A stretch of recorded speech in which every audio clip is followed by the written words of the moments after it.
गृहस्थ स्यो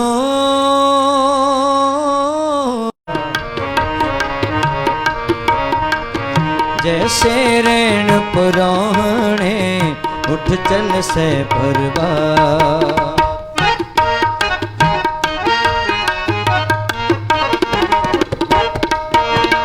जैसे रैन पुराणे उठ चल से परबात जैसे रैन पुराणे उठ चल से परबात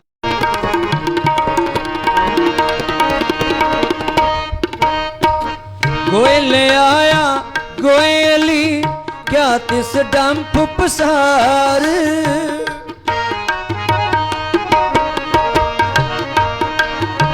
मोहलत पुलनी चलना तू संभल कर बार तू संभल कर बार तू संभल कर बार तू संभल कर बार तू संभल कर बार जैसे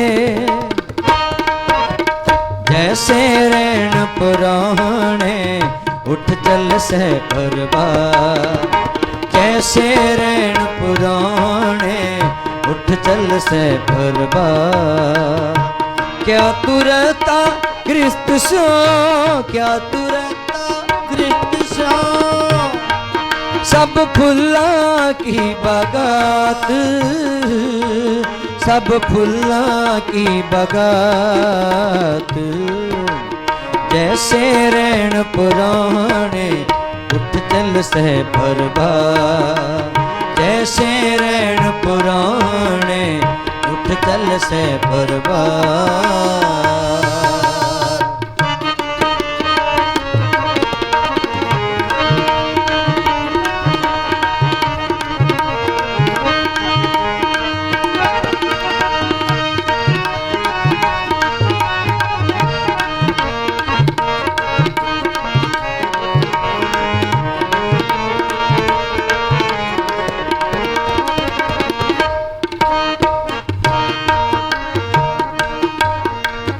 हर गुण गाओ मना सतगुर सेव प्यार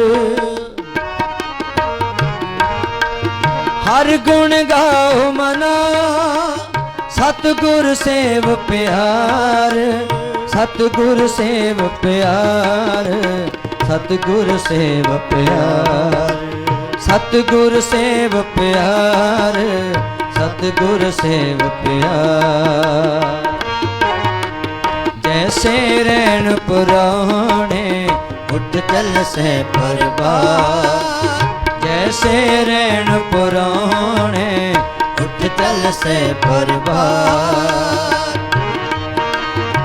क्या तुरता गृहस्थ सो क्या तुरता गृहस्थ सो सब फुल्ला की बगात सब फुल्ला की बगात जैसे रैन पुराणे उठ चल से परबार जैसे रैन पुराणे उठ चल से परबार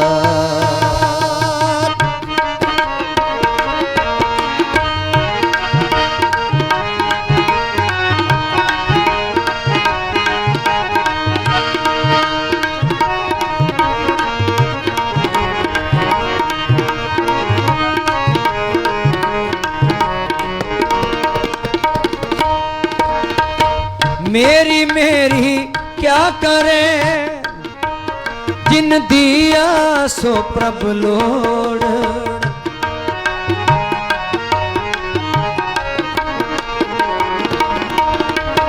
मेरी मेरी क्या करे जिन दिया सो प्रभ लोड़ सर पर उठी चलना उठ जासी लख करोड़ छड़ जासी लख करोड़ छड़ जासी लख करोड़ छड़ जासी लख करोड़ जासी लख करोड़ जैसे रैन पुराने उठ चल से बर्बाद। जैसे रैन पुराने उठ चल से बर्बाद।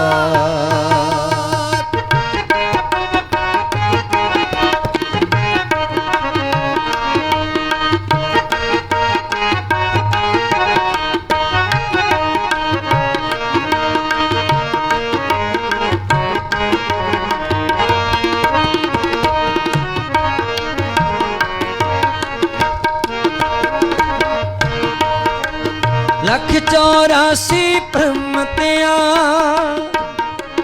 दुर्लभ जन्म पायो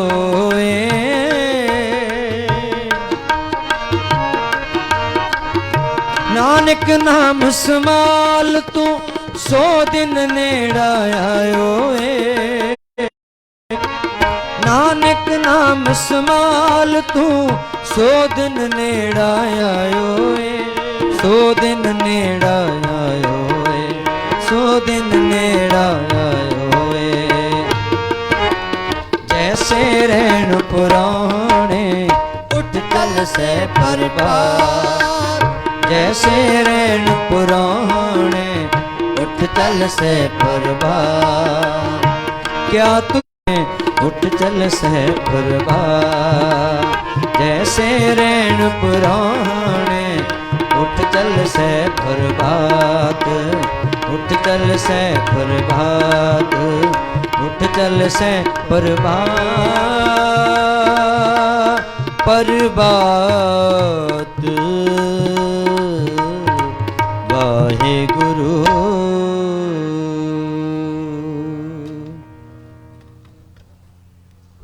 जैसे रैन परोहणे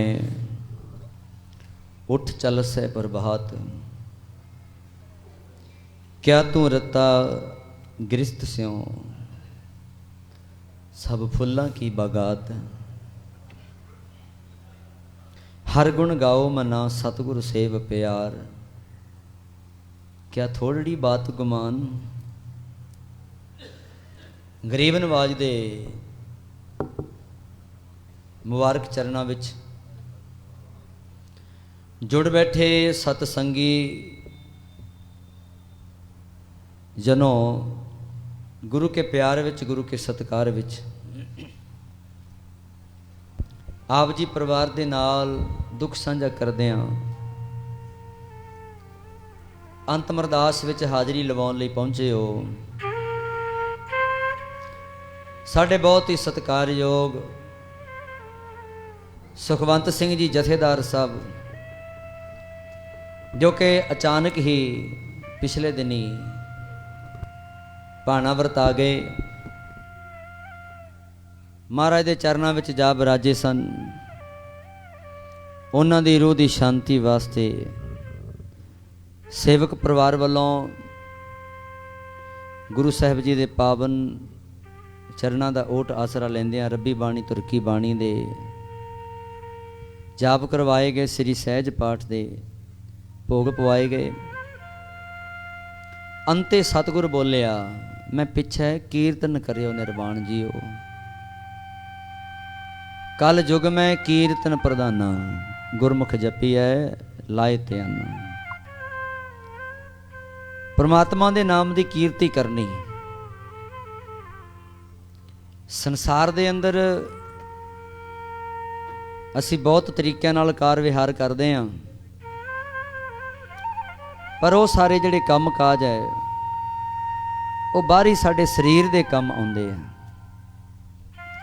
इको एक परमात्मा दी कीर्ति है परमात्मा दा नाम सेवा कीती हुई चंगा काम कीता होया जिहड़ा रूह नूं सुकून दिंदा है। इस करके आपां कह दिंदे कि ये रूह दा साथी बनदा है। परमात्मा दी भगती कथा कीर्तन ये रूह दे आत्मा दे काम आउण वाली ते बाकी दे जिहड़े काम है अवर काज तेरे किते ना काम मिल साध संगत भज केवल नाम। ये गुरु अर्जन देव महाराज जी दे बचन है। सो इस करके आपां उस रूह की शांति वास्ते महाराज दे चरणों में पहुँचते हैं। सतगुरां दी पावन बाणी दा कथा कीर्तन सरवण करते हैं। एक गल सानू मननी पऊगी, रूह दी जिहड़ी शांति है वो शरीर दे विच रह के ही अरदास कीती जा सकती है। हुण जाण वाला चलिया जांदा है, उहदे वास्ते आपां अरदास करदे हैं क्योंकि अपने कोले शरीर है। जाण वाली रूह है जिहड़ी चली गई, उहदे कोले शरीर नहीं है। अरदास करन वास्ते भी शरीर दा होना बड़ा जरूरी है। ਇਹਦਾ मतलब ਇਹ है कि सानू ਜਿਉਂਦੇ ਜੀ ऐसा काम कर लेना चाहिए ਜਿਹਦੇ ਨਾਲ ਸਾਨੂੰ ਸਾਡੇ ਆਪਣੇ ਮਨ ਨੂੰ ਤਸੱਲੀ ਹੋਵੇ, ਮਨ ਨੂੰ ਸਕੂਨ ਹੋਵੇ। ਜਿਸ ਜਥੇਦਾਰ ਸਾਹਿਬ ਦੀ ਆਪਾਂ ਅੰਤਮ ਅਰਦਾਸ ਵਿੱਚ ਬੈਠੇ ਹਾਂ, ਉਹਨਾਂ ਨੇ ਹਰ ਸਮੇਂ ਵਾਹਿਗੁਰੂ ਦਾ ਸਿਮਰਨ ਕਰਨਾ। ਉਹਨਾਂ ਦੇ ਸੁਪੁੱਤਰ ਭਾਈ ਗੁਰਪ੍ਰੀਤ ਸਿੰਘ ਜੀ ਹੋਰਾਂ ਨੇ ਦੱਸਿਆ, सिमरन करते रहना उच्ची उच्ची आवाज़ दे विच। बाणी उन्होंने पढ़नी। गुरु नानक साहब महाराज जी के दरबार के नाल जुड़िया होया शरीर सी, ते जिहदे बारे पावन गुरबाणी विच महाराज कहंदे आ, गुरमुख जन्म सवार दरगह चलिया, सच्ची दरगह जाए सच्चा पिड़ मलिया। ਜਿਹੜੇ ਗੁਰਮੁਖ ਹੈ ਉਹ ਆਪਣਾ ਜਨਮ ਸਵਾਰ ਕੇ ਜਾਂਦੇ ਆ, ਕੋਈ ਸ਼ੱਕ ਨਹੀਂ। ਸਾਧ ਸੰਗਤ ਜੀ, ਜਿਹੜੀ ਮੌਤ ਹੈ, ਮਰਨਾ ਇਹ ਤੇ ਸੱਚ ਹੈ। ਜਿਉਣਾ ਝੂਠ, ਮਰਨਾ ਸੱਚ ਹੈ। ਵਾਪਸ ਆਏ ਸਤਿਗੁਰੂ ਨਾਨਕ ਸਾਹਿਬ ਮਹਾਰਾਜ ਸੱਚੇ ਪਾਤਸ਼ਾਹ ਜੀ ਨੇ ਜਦੋਂ ਦੇਖਿਆ, ਕਹਿਣ ਲੱਗੇ ਵੀ ਗੱਲ ਤੇ ਠੀਕ ਹੈ। ਅਸੀਂ ਦੇਖਣਾ ਚਾਹੁੰਦੇ ਸੀ ਵੀ ਇਸ ਸ਼ਹਿਰ ਦੇ ਵਿੱਚ, ਇਸ ਨਗਰ ਦੇ ਵਿੱਚ ਕੋਈ ਸਾਨੂੰ ਸਮਝਣ ਵਾਲਾ ਵੀ ਹੈ। ਆਖੋ ਸਤਨਾਮ। ਹੈ ਕੋਈ ਸਾਨੂੰ ਸਮਝਣ ਵਾਲਾ? ਕਹਿਣ ਲੱਗੇ ਹਾਂ, ਵਾਕਈ ਜਿਹਨੇ ਇਹ ਸਾਨੂੰ ਦੱਸਿਆ ਇਹ ਸਮਝ ਸਕਦਾ ਹੈ। ਫਿਰ ਬੁਲਾ ਕੇ ਲਿਆਂਦਾ ਸੀ ਵਾਪਸ, ਜਿਹਦਾ ਨਾਂ ਸੀ ਮੂਲਾ ਖੱਤਰੀ। गुरु नानक साहब पुछते आ नाम की है? कहता जी मूला। वो कहता महाराज मैं तो इस मरदाने जी के हथ में जोड़े रुपये से उन्होंने देख के लिख दिता सी, सुनी सुनाई गल सी, बाकी कृपा तुसी कर दिओ। फिर गुरु नानक साहब महाराज जी ने उपदेश दिता, कहते उन्हें साथ छड्ड जाना है। गुरु नानक साहब महाराज जी ने ऐसे बचन सुनाए, कीर्तन किया। ते साध संगत जी, ਉਹ ਮੂਲਾ ਸੇਠ ਸੀ ਜਿਹੜਾ, ਉਹ ਕਹਿੰਦਾ महाराज ਮੈਨੂੰ ਇੰਨੀ ਕੁ ਸੋਝੀ ਆ ਗਈ ਹੈ, ਮਨੁੱਖਾ ਜੀਵਨ ਕਿੰਨਾ ਦੁਰਲਭ ਹੈ, ਕਿੰਨਾ ਕੀਮਤੀ ਹੈ, ਤੇ ਕਿਰਪਾ ਕਰੋ महाराज ਜੀਏ। ਤੇ ਮਨ ਕਹਿੰਦਾ ਵੀ ਹਾਂ ਗੱਲਾਂ ਤੇ ਠੀਕ ਹੈ, ਪਰ ਜਦੋਂ ਇੱਥੋਂ ਉੱਠ ਕੇ ਬਾਹਰ ਜਾਂਦੇ ਆ ਫਿਰ ਪੈਂਦਾ ਨੇ। ਇੱਥੇ ਆਪਣਾ ਇੱਕ ਸਿੱਖ ਰਹਿੰਦਾ ਮੂਲਾ ਖੱਤਰੀ, ਤੇ ਸਾਨੂੰ ਉਹਦੇ ਬਾਰੇ ਪਤਾ ਲੱਗਿਆ ਹੈ ਕਿ ਉਹਦਾ ਸਮਾਂ ਨੇੜੇ, ਆਖਰੀ ਸਮਾਂ। ਜੱਗ ਜਿਉਂਦਿਆਂ ਦੇ ਮੇਲੇ ਆ, ਮਰਦਾਨਿਆਂ ਮਿਲਣਾ ਚੱਲੀਏ। ਮਰਦਾਨਾ ਕਹਿੰਦਾ महाराज ठीक है ਤੁਹਾਡੇ ਪਿੱਛੇ ਹੀ ਆ, ਚਲੋ ਨਾਲੇ ਕੋਈ ਜਲ ਪਾਣੀ ਛਕ ਲਵਾਂਗੇ। ਬੂਹੇ ਤੇ ਪਹੁੰਚੇ, ਭਾਈ ਮਰਦਾਨੇ ਨੇ ਆਵਾਜ਼ ਦਿੱਤੀ ਕਿ ਮੂਲਿਆ ਦੇਖ ਤੇਰੇ ਬੂਹੇ ਤੇ ਕੌਣ ਆਇਆ। ਜਿਹੜੇ ਬਾਬੇ ਨਾਨਕ ਨੂੰ ਵੱਡੇ ਵੱਡੇ ਰਿਸ਼ੀ ਮੁਨੀ, ਸਿੱਧ ਜੋਗੀ, ਨਾਥ ਤਰਸਦੇ ਇਹਨਾਂ ਦੇ ਦਰਸ਼ਨਾਂ ਨੂੰ, ਤੂੰ ਭਾਗਾਂ ਵਾਲਾ, ਕਰਮਾਂ ਵਾਲਾ। ਗੁਰੂ ਨਾਨਕ ਸਾਹਿਬ ਤੇਰੇ ਬੂਹੇ ਤੇ ਚੱਲ ਕੇ ਆਏ ਆ। ਤੇ ਹੁਣ ਸਾਧ ਸੰਗਤ ਜੀ, ਘਰ ਵਾਲੀ ਨੇ, ਮੂਲੇ ਦੇ ਘਰ ਵਾਲੀ ਨੇ, ਉਹਨੂੰ ਪਤਾ ਲੱਗਿਆ ਜਦੋਂ ਆਪਣੇ ਘਰ ਵਾਲੇ ਨੂੰ, ਮੂਲੇ ਨੂੰ ਕਹਿੰਦੀ ਹੈ ਕਿ ਲੁਕ ਜਾ। ਉਹੀ ਸਾਧੂ ਆ ਗਏ ਜਿਨ੍ਹਾਂ ਦੇ ਨਾਲ ਤੂੰ 6 ਮਹੀਨੇ ਚਲਿਆ ਗਿਆ ਸੀ, ਤੇ ਜੇ ਹੁਣ ਚਲਿਆ ਗਿਆ ਕੀ ਪਤਾ ਤੈਨੂੰ ਆਉਣ ਹੀ ਨਾ ਦੇਣ, ਤੂੰ ਲੁਕ ਜਾ।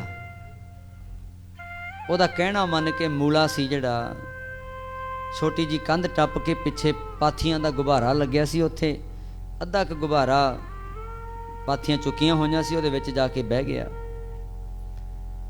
ਇਹਨੇ ਆ ਕੇ ਬੂਹੇ ਤੇ ਉਹਦੇ ਘਰ ਵਾਲੀ ਨੇ ਬੂਹਾ ਖੋਲ੍ਹਿਆ। ਭਾਈ ਮਰਦਾਨਾ ਜੀ ਕਹਿਣ ਲੱਗੇ ਕਿ ਭੈਣ ਜੀ ਦੇਖੋ, ਸਤਿਗੁਰੂ ਨਾਨਕ ਸਾਹਿਬ ਦੀਨ ਦੁਨੀ ਦੇ ਮਾਲਕ ਪਹੁੰਚੇ ਆ ਆਪਣੇ ਸਿੱਖ ਨੂੰ ਮਿਲਣ ਵਾਸਤੇ। ਤੁਸੀਂ ਬੂਹਾ ਖੋਲੋ ਤੇ ਮੂਲੇ ਦੇ ਨਾਲ ਮੇਲ ਕਰਵਾਓ। ਉਹ ਕਹਿਣ ਲੱਗੀ ਬਾਬਾ ਜੀ ਤੁਸੀਂ ਚਲੇ ਜਾਓ, ਮੂਲਾ ਤੇ ਹੈ ਨਹੀਂ। ਗੁਰੂ ਨਾਨਕ ਸਾਹਿਬ ਕਹਿਣ ਲੱਗੇ ਭਾਈ ਬੀਬਾ ਇਸ ਤਰ੍ਹਾਂ ਨਹੀਂ ਕਹਿੰਦੇ ਹੁੰਦੇ, ਮੂਲਾ ਹੈਗਾ ਹੈ। ਦੂਜੀ ਵਾਰ ਫਿਰ ਬਚਨ ਕੀਤਾ। ਉਸ ਮਾਈ ਨੇ ਜਦੋਂ ਆਪਣੇ ਘਰ ਆ ਕੇ ਆਵਾਜ਼ ਦਿੱਤੀ ਆਪਣੇ ਘਰ ਵਾਲੇ ਨੂੰ ਕਿ ਬਾਬੇ ਤੇ ਚਲੇ ਗਏ ਆ ਤੇ ਆ ਜਾ ਹੁਣ ਤੂੰ। ਨਿਕਲਿਆ ਪਾਥੀਆਂ ਦੇ ਗੁਬਾਰੇ ਚੋਂ। ਉਹ ਵਿਚਾਰਾ ਉੱਥੇ ਪਿਆ ਹੈ। ਜਦੋਂ ਜਾ ਕੇ ਦੇਖਦੀ ਹੈ ਉਹਦੀ ਮੌਤ ਹੋ ਗਈ ਹੈ। ਉੱਥੇ ਸੱਪ ਲੜ ਕੇ ਉਹਦੀ ਮੌਤ ਹੋ ਗਈ। ਤਾਹਾਂ ਮਾਰ ਕੇ ਰੋਂਦੀ ਹੈ। ਆਂਢ ਗੁਆਂਢ ਇਕੱਠਾ ਹੋਇਆ, ਪਿੰਡ ਇਕੱਠਾ ਹੋਇਆ, ਸਾਰੇ ਇਕੱਠੇ ਹੋ ਕੇ ਜਦੋਂ ਉਹਨੇ ਪੁੱਛਦੇ ਆ ਵੀ ਕੀ ਗੱਲ ਬਣੀ, ਆਪਾਂ ਪੁੱਛਦੇ ਹੀ ਆ ਵੀ ਭਾਈ ਕੀ ਹੋ ਗਿਆ, ਚੰਗਾ ਭਲਾ ਸੀ। ਤਾਂ ਉਸ ਵੇਲੇ ਫਿਰ ਦੱਸਿਆ ਕਿ 3 ਸਾਧੂ ਆਏ ਆ, 3 ਬਾਬੇ ਆਏ ਸੀ ਬੂਹੇ ਤੇ। ਇਸ ਤਰ੍ਹਾਂ ਗੱਲਬਾਤ ਹੋਈ ਆ ਸਾਰੀ। ਉਹ ਚਲੇ ਗਏ, ਮੈਨੂੰ ਵਾਰ-ਵਾਰ ਉਹ ਰੋਕਦੇ ਸੀ ਵੀ ਐ ਨਾ ਕਿ ਮੈਂ ਸਮਝੀ ਨਹੀਂ।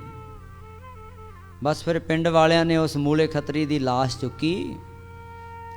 ਪਿੰਡ ਦੇ ਬਾਹਰ ਜਿੱਥੇ ਗੁਰੂ ਨਾਨਕ ਸਾਹਿਬ ਮਹਾਰਾਜ ਨੇ ਡੇਰਾ ਲਾਇਆ ਸੀ ਉੱਥੇ ਚਲੇ ਗਏ। ਜਾ ਕੇ ਲਾਸ਼ ਰੱਖੀ ਚਰਨਾਂ ਵਿੱਚ। ਬਾਬਾ ਜੀ ਹੇ ਮਹਾਰਾਜ ਕਿਰਪਾ ਕਰੋ, ਗਲਤੀ ਇਹਦੇ ਘਰ ਵਾਲੀ ਦੀ ਹੈ, ਮੌਤ ਇਹਦੀ ਹੋ ਗਈ, ਇਹ ਤੇ ਕੋਈ ਨਿਆਂ ਨਾ ਹੋਇਆ। ਗੁਰੂ ਨਾਨਕ ਸਾਹਿਬ ਕਹਿਣ ਲੱਗੇ ਕੀ ਹੋ ਗਿਆ? ਕਹਿੰਦੇ ਜੀ ਮੌਤ ਹੋ ਗਈ। ਗੁਰੂ ਨਾਨਕ ਸਾਹਿਬ ਕਹਿਣ ਲੱਗੇ ਹੋਣੀ ਸੀ। ਕਹਿੰਦੇ ਤੁਹਾਨੂੰ ਪਤਾ ਸੀ? ਕਹਿੰਦੇ ਹਾਂ, ਮੌਤ ਭਾਈ ਇਹਦੀ ਹੋਣੀ ਸੀ, ਪਰ ਅਸੀਂ ਆਖਰੀ ਸਮੇਂ ਤੋਂ ਪਹਿਲਾਂ ਇਹਨੂੰ ਮਿਲਣ ਆਏ ਸੀ ਕਿ ਆਖਰੀ ਸਮੇਂ ਫਿਰ ਵੀ ਸਾਡੇ ਨਾਲ ਰਿਹਾ, ਸੰਗਤ ਕੀਤੀ ਹੈ। ਸਾਧ ਕਾ ਸੰਗ ਬਿਰਥਾ ਨਾ ਜਾਏ। ਗੁਰੂ ਦਾ ਤੇ ਗੁਰੂ ਦੇ ਨਾਮ ਜਪਣ ਵਾਲਿਆਂ ਦਾ ਜਿਹੜਾ ਸੰਗਤ ਹੈ ਉਹ ਬਿਰਥੀ ਨਹੀਂ ਜਾਂਦੀ ਹੁੰਦੀ। ਇਸ ਕਰਕੇ ਭਾਈ ਅਸੀਂ ਇਹਨੂੰ ਮਿਲਣ ਵਾਸਤੇ ਆਏ ਸੀ, ਪਰ ਇਹਦੇ ਘਰ ਵਾਲੀ ਨੇ ਇਹਨੂੰ ਦਰਸ਼ਨ ਨਹੀਂ ਕਰਨ ਦਿੱਤੇ। ਮਰਨਾ ਤੇ ਨਹੀਂ ਸੀ। ਉਹ ਕਹਿੰਦੇ ਨਹੀਂ, ਤੁਹਾਡੇ ਬਚਨਾਂ ਨਾਲ ਮਰਿਆ, ਤੁਸੀਂ ਇਹਨੂੰ ਜਿਉਂਦਾ ਕਰੋ। ਸਾਰੇ ਪਿੰਡ ਦੇ ਲੋਕ ਬੇਨਤੀਆਂ ਕਰਦੇ ਆ। ਗੁਰੂ ਨਾਨਕ ਸਾਹਿਬ ਕਹਿਣ ਲੱਗੇ ਭਾਈ ਜਿਹੜੇ ਸਰੀਰ ਵਿੱਚੋਂ ਇੱਕ ਵਾਰੀ ਨਬਜ਼ ਰੁਕ ਗਈ, ਇੱਕ ਵਾਰ ਮੌਤ ਹੋ ਗਈ, ਉਸ ਤੋਂ ਬਾਅਦ ਉਹਨੂੰ ਜਿੰਦਾ ਨਹੀਂ ਕੀਤਾ ਜਾ ਸਕਦਾ। ਇਸ ਕਰਕੇ ਤੁਸੀਂ ਭਾਈ ਜਿੱਦ ਨਾ ਕਰੋ, ਤੁਸੀਂ ਇਹਨੂੰ ਲੈ ਜਾਓ, ਸੰਸਕਾਰ ਕਰ ਦਿਓ। ਉਹਦੇ ਘਰ ਵਾਲੀ ਨੇ, ਪਿੰਡ ਵਾਲਿਆਂ ਨੇ ਬੜੇ ਤਰਲੇ ਕੀਤੇ, ਪਰ ਗੁਰੂ ਨਾਨਕ ਸਾਹਿਬ ਕਹਿਣ ਲੱਗੇ ਨਹੀਂ, ਗੁਰਬਾਣੀ ਦਾ ਫੈਸਲਾ ਹੈ, ਜੋ ਕਿਛ ਪਾਇਆ ਸੋ ਏਕਾ ਵਾਰ। ਗੱਡੀ ਖਰਾਬ ਹੋ ਜਾਏ ਦੁਬਾਰਾ ਠੀਕ ਕੀਤੀ ਜਾ ਸਕਦੀ ਹੈ। ਕੋਈ ਵੀ ਇਲੈਕਟ੍ਰੋਨਿਕਸ ਜਿਹੜੀਆਂ ਬੰਦੇ ਨੇ ਚੀਜ਼ਾਂ ਬਣਾਈਆਂ ਉਹ ਦੁਬਾਰਾ ਰਿਪੇਅਰ ਹੋ ਜਾਂਦੀ ਹੈ, ਪਰ ਜਿਹੜੀ ਪ੍ਰਮਾਤਮਾ ਨੇ ਇਹ ਗੱਡੀ ਬਣਾਈ ਹੈ ਤੁਰਦੀ ਰਵੇ ਤੇ 100 ਸਾਲ ਤੁਰਦੀ ਰਵੇ। ਗਰੰਟੀ ਕੋਈ ਨਹੀਂ ਇਹਦੀ, ਭਰੋਸਾ ਕੋਈ ਨਹੀਂ। ਬਲਬਾਂ ਦੀ ਗਰੰਟੀ ਹੈ, ਚੱਪਲਾਂ ਦੀ ਗਰੰਟੀ ਹੈ, ਕੱਪੜੇ ਦੀ ਗਰੰਟੀ ਹੈ, ਕੱਪੜੇ ਦੇ ਰੰਗ ਉਤਰਨ ਦੀ ਗਰੰਟੀ ਹੈ, ਹਰ ਇੱਕ ਚੀਜ਼ ਦੀ ਗਰੰਟੀ ਮਿਲ ਜਾਂਦੀ ਹੈ। ਵੱਡੀਆਂ ਵੱਡੀਆਂ ਕੰਪਨੀਆਂ ਸਾਲ 2-2 ਸਾਲ 5-5 ਸਾਲ ਦਾ ਰਿਸਕ ਲੈ ਲੈਂਦੀਆਂ ਵੀ ਸਾਰਿਆਂ ਨੂੰ ਗਰੰਟੀ ਦੇ ਦਿਓ, ਕੋਈ 10 ਵੀ ਖਰਾਬ ਹੋਣਗੇ ਤੇ ਕੋਈ ਗੱਲ ਨਹੀਂ, ਭਰ ਦਿਆਂਗੇ। ਮਾਰਕੀਟ ਵੀ ਤਾਂ ਬਣਦੀ ਹੈ। ਪਰਮਾਤਮਾ ਵਰਗਾ ਕਾਰੀਗਰ ਕੋਈ ਨਹੀਂ, ਪਰ ਉਹਨੇ ਗਰੰਟੀ ਵੀ ਕੋਈ ਨਹੀਂ ਦਿੱਤੀ, ਕੋਈ ਗਰੰਟੀ ਨਹੀਂ। ਹਮ ਆਦਮੀ ਹਾਂ ਇੱਕਦਮੀ, ਮੋਹਲਤ ਮੋਹਤ ਨਾ ਜਾਣਾ। ਪਰਮਾਤਮਾ ਨੇ ਸਾਨੂੰ ਐਸੀ ਤਾਕਤ ਦਿੱਤੀ ਹੈ, ਐਸੀ ਬੁੱਧੀ ਦਿੱਤੀ ਹੈ। ਰੱਬ ਦੀ ਬਣਾਈ ਹੋਈ ਬੁੱਧੀ ਦੇ ਨਾਲ, ਰੱਬ ਦੀ ਬਣਾਈ ਹੋਈ ਇਸ ਦੇਹ ਦੇ ਨਾਲ ਗਰੰਟੀ ਵਾਲੀਆਂ ਚੀਜ਼ਾਂ ਤੂੰ ਬਣਾ ਸਕਦਾ ਹੈ। ਤੇਰੀਆਂ ਬਣਾਈਆਂ ਹੋਈਆਂ ਚੀਜ਼ਾਂ ਖੜੀਆਂ ਰਹਿਣਗੀਆਂ, ਪਰ ਸਾਧ ਸੰਗਤ ਜੀ ਹੋਵੇ ਇਹ ਫਿਰ ਕਿਵੇਂ ਹੋ ਗਿਆ? ਪਰਮਾਤਮਾ ਨੇ ਗਰੰਟੀ ਵਾਲੀ ਚੀਜ਼ ਕਿਉਂ ਨਹੀਂ ਬਣਾਈ? ਬਣਾ ਤੇ ਸਕਦਾ ਸੀ, ਪਰ ਉਹਨੇ ਉਹਲਾ ਰੱਖਿਆ। ਕਿਉਂਕਿ ਸਾਧ ਸੰਗਤ ਜੀ, ਬੰਦਾ ਮਾਣ ਤੇ ਹੁਣੇ ਨਹੀਂ, ਨਾਲੇ ਇੱਕ ਦਮ ਦਾ, ਇੱਕ ਸਾਹ ਦਾ ਭਰੋਸਾ ਨਹੀਂ, ਫਿਰ ਵੀ ਕਿੱਡਾ ਮਾਣ ਕਰਦੇ ਹਾਂ ਅਸੀਂ। ਤੇ ਜੇ ਕਿਧਰੇ ਬੰਦੇ ਨੂੰ ਪਰਮਾਤਮਾ ਇੰਨਾ ਕੁ ਦੱਸ ਦਿੰਦਾ ਵੀ ਭਾਈ 50 ਸਾਲ ਤੈਨੂੰ ਕੁਛ ਨਹੀਂ ਹੁੰਦਾ, ਬੰਦਿਆਂ ਨੂੰ ਬੰਦੇ ਤੇ ਹੁਣੇ ਕਤਲ ਕਰ ਦਿੰਦੇ ਆ, ਨਾਲੇ ਆਪਣਾ ਭਰੋਸਾ ਕੋਈ ਨਹੀਂ, ਕਿਸੇ ਦਾ ਮਾੜਾ ਸੋਚਣਾ, ਬੁਰਾ ਸੋਚਣਾ, ਕਿਸੇ ਨੂੰ ਮਾੜਾ ਬੋਲਣਾ, ਇਹ ਤੇ ਆਪਾਂ ਹੁਣੇ ਨਹੀਂ ਮਾਣ, ਨਾਲੇ ਆਪਾਂ ਨੂੰ ਆਪਣੇ ਬਾਰੇ ਕੋਈ ਪਤਾ ਨਹੀਂ। ਅਜੇ ਸੁਣਾਓ ਸਮੁੰਦਰ ਮੈਂ ਕਿਆ ਜਾਨੋ ਕਿਆ ਹੋਏ। ਬਾਬਾ ਕਬੀਰ ਸਾਹਿਬ ਕਹਿੰਦੇ ਤੇਰੀ ਨਾਵ, ਤੇਰੀ ਬੇੜੀ ਤੇ ਅਜੇ ਸਮੁੰਦਰ ਦੇ ਵਿੱਚ ਆ, ਕੀ ਪਤਾ ਕਦੋਂ ਡੁੱਬ ਜੇ, ਇਹ ਕਿਨਾਰੇ ਥੋੜੀ ਲੱਗੀ ਹੈ। ਪਰ ਜੇ ਕਿਧਰੇ ਇਸ ਗੱਲ ਦੀ ਗਰੰਟੀ ਹੁੰਦੀ ਹੈ ਸਰੀਰ ਦੀ ਵੀ 50 ਸਾਲ ਜਾਂ ਭਾਈ 70 ਸਾਲ ਤੇਰੀ ਗਰੰਟੀ ਹੈ, ਤੇ ਬੰਦੇ ਨੇ ਤੇ ਪਤਾ ਹੀ ਨਹੀਂ ਕੀ ਕੁਛ ਕਰ ਦੇਣਾ ਸੀ। ਹਰਨਾਕਸ਼ ਨੂੰ ਕੁਝ ਸਮੇਂ ਵਾਸਤੇ ਗਰੰਟੀ ਹੋਈ ਦਿੱਤੀ ਸੀ ਵੀ ਕੋਈ ਗੱਲ ਨਹੀਂ, ਜੇ ਤੂੰ ਕਹਿਣਾ ਜਾਨਵਰ ਤੋਂ ਨਹੀਂ ਮਰਦਾ, ਬੰਦੇ ਤੋਂ ਨਹੀਂ ਮਰਦਾ, ਧਰਤੀ ਤੇ ਨਹੀਂ ਮਰਦਾ, ਆਕਾਸ਼ ਤੇ ਨਹੀਂ ਮਰਦਾ, ਕੁਝ ਗੱਲਾਂ ਦੀ ਗਰੰਟੀ ਹੋਈ ਲਈ ਸੀ। ਤੇ ਕਿੱਡਾ ਵੱਡਾ ਹੰਕਾਰ ਹੋ ਗਿਆ ਸੀ ਉਹਨੂੰ, ਕਿਵੇਂ ਮਰਿਆ ਫਿਰ। ਰਾਵਣ ਨੂੰ ਥੋੜੀ ਜਿਹੀ ਗਰੰਟੀ ਮਿਲੀ ਸੀ ਵੀ ਸਿਰ ਕੱਟਣ ਨਾਲ ਤੇਰੀ ਮੌਤ ਨਹੀਂ ਹੋਣੀ, ਇੰਨੀ ਕੁ ਗਰੰਟੀ ਸੀ। ਜਿਵੇਂ ਕਿਸੇ ਚੀਜ਼ ਦੀ ਦੁਕਾਨਦਾਰ ਕਹਿ ਦਿੰਦਾ ਵੀ ਟਰਾਂਸਫਾਰਮ ਨੂੰ ਛੱਡ ਕੇ ਬਾਕੀ ਕਿਸੇ ਚੀਜ਼ ਦੀ ਕੋਈ ਗਰੰਟੀ ਨਹੀਂ, ਟਰਾਂਸਫਾਰਮ ਸੜ ਗਿਆ ਤੇ ਅਸੀਂ ਬਦਲ ਦਿਆਂਗੇ, ਸਟੈਪਲਾਈਜ਼ਰ ਦਾ ਹੋਇਆ ਭਾਵੇਂ ਕਿਸੇ ਐਂਪਲੀਫਾਇਰ ਦਾ ਹੋਇਆ। ਰਾਵਣ ਨੂੰ ਇੰਨੀ ਕੁ ਦਿੱਤੀ ਸੀ ਗਰੰਟੀ ਕਿ ਸਿਰ ਕੱਟਣ ਨਾਲ ਤੇਰੀ ਮੌਤ ਨਹੀਂ ਹੋਣੀ। 10 ਵਾਰੀ ਕੱਟ ਵੀ ਦਿੱਤਾ, ਹੈ ਅੱਜ ਦੁਨੀਆ ਤੇ ਹੈ ਨਹੀਂ। ਜਿਨ੍ਹਾਂ ਨੂੰ ਥੋੜੀ ਥੋੜੀ ਗਰੰਟੀ ਮਿਲੀ ਉਹ ਤੇ ਸੰਸਾਰ ਕੀਤਾ।